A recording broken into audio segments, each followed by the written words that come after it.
One thing I'm in the process of doing, and that's why I have all these milk crates behind me, is I am in the process of organizing everything. When we're getting ready to start the intensity of the growing season and setting up the greenhouse and all of these things that we're going to be doing, I don't want to have to go and figure out where the screwdriver is or the ratchet or any of that stuff. I want them to be in the places that they're supposed to be. So I'm in the process of organizing everything. So it's the first warm day we've had in a while here in Kansas City. It's about 55 degrees and I'm out getting some stuff done in the yard. But I wanted to take a second to update you guys on what's been going on the past couple weeks. So first, I was able to attend a seminar that the University of Missouri was putting on, talking about the grants and programs that are available from the USDA to beginning farmers. I attended that seminar a week and a half ago, and man, it was a really awesome opportunity. Got to learn a whole lot, meet some people around the area, and connect with some different folks. And not only was I able to learn about grants and programs that the USDA is putting on, but also learn things about like testing your soil and maintaining irrigation and water usage, stuff like that. As well as we have a creek here on the property, actually right behind me. We have a creek and we have some erosion going on. And so learn a little bit about erosion control with the banks of the creek, and even putting a pond on the property. Got to talk with some folks about putting a pond on the property. So it was a really good opportunity, and I'm excited that I had the chance to connect with some people and to learn a whole lot.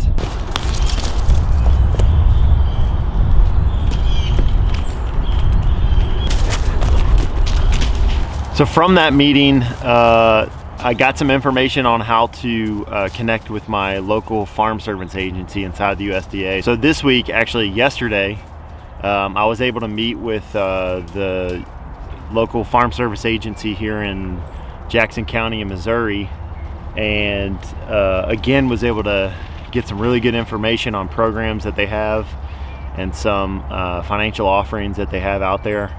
And that was a really great meeting.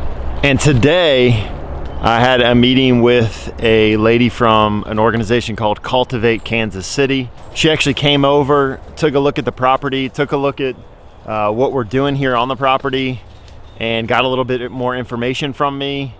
And she was a great resource. I bounced a bunch of questions off of her about the coming growing season and the years to come, and how they could potentially help Goshen in the future. So she was really excited about what we're doing, about the nonprofit aspect of taking care of children in crisis as well.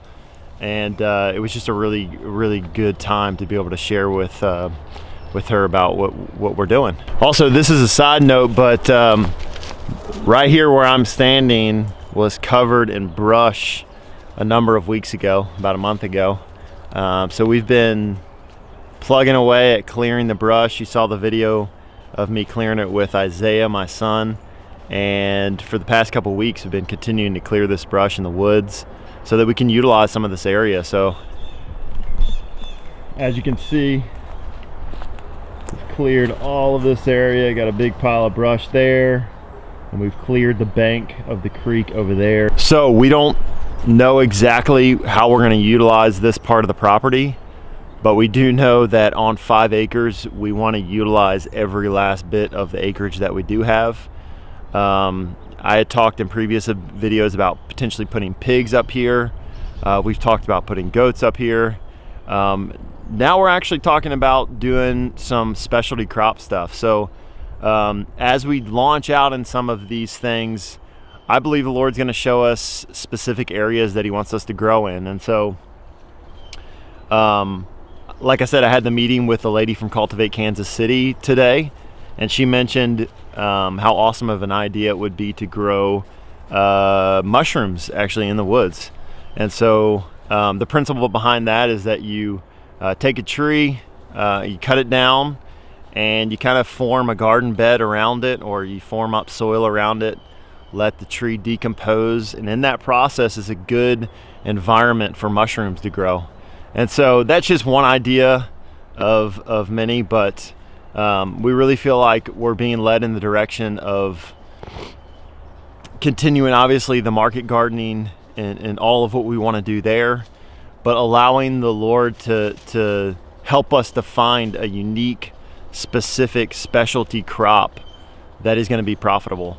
And so we're exploring different options, and obviously you're along for the journey. So that's where we're at. That's where we're at today. We're excited about the coming growing season and everything that we have to look forward to, all that we're going to learn. On a real practical note, right now we are preparing for the growing season by getting all of our seeds. So we've ordered some seeds, and within the next couple weeks here we'll be germinating those seeds. And we're going to do that by creating these little germination chambers, basically. They're basically coolers with a little bit of water in them, a little bit of a little heater at the bottom in the water, and it produces condensation to then provide irrigation for those seeds. And so I'll show you that process when we get the seeds and all the growing process, obviously. But right now we've ordered the seeds, they're on their way, and we're excited to get those started. So one quick update on the high tunnel, the greenhouse. We have been delayed about a month. They initially said that the monies that were going to go out for the grants for the greenhouses would be approved and delivered somewhere near the beginning of February. But I just talked to the guy this past week. He was actually at the seminar that I was a part of at the University of Missouri. And he said actually they've been delayed a month, and so it looks like the beginning of March we'll be getting everything approved and signed off on.